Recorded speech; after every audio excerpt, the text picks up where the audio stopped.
પબ્લિકના પૈસાથી શરીર માટે ભૌતિક સુખના સાધન એક પણ નહીં વસાવે. અમારા આશ્રમની અંદર નથી ટીવી, નથી ટેપ, નથી રેડિયો, નથી ફોન, નથી મોબાઈલ. ગાડી દેવા આવ્યા હતા તો ગાડી અમે પાછી આપી. અમારે ગાડી શું કરવી? આ પબ્લિકના પૈસાથી અમારે ડીઝલ ના ભરાય. એ જે એવું કીધું શાસ્ત્રોની અંદર કે જેમ બને એમ પબ્લિકનું ઋણ ના ચડે એવી રીતે જીવન જીવવું.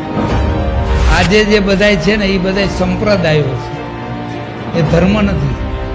ધર્મને પામવાના રસ્તા ખરા, પણ ધર્મ નથી. જે સત્યને જ વંદે છે એ ધર્મ છે. એ ધર્મને જીવ વરેલો છે. અને બાપુ અત્યારે શું લાગે, ધર્મનો પ્રભાવ છે કે ધર્મનો અભાવ છે? ધર્મનો પ્રભાવ કરતા અભાવ વધારે છે. આજે આડંબર વધારે છે. મંદિરોમાં જો ઓળું તે શોભા ખૂબ, પણ ત્યાં તમે જાઓ તો તમારું દિલ ઠરે નહીં.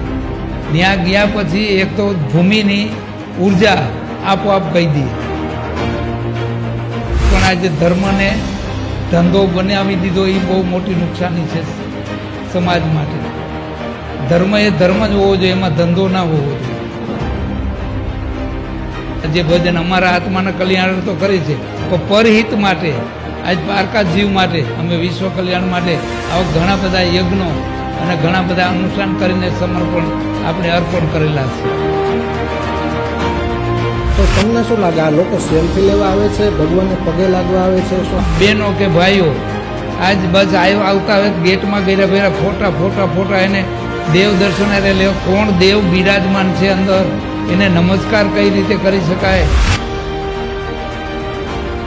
હાવ નિષ્કામ ભાવે કોઈ સાંભળતું નથી.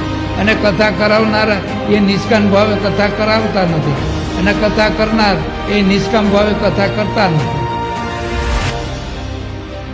અને ગુરુ એવી વસ્તુ છે, ગુ અને રૂ. ગુ કહેતા અંધકાર, રૂ કહેતા પ્રકાશ.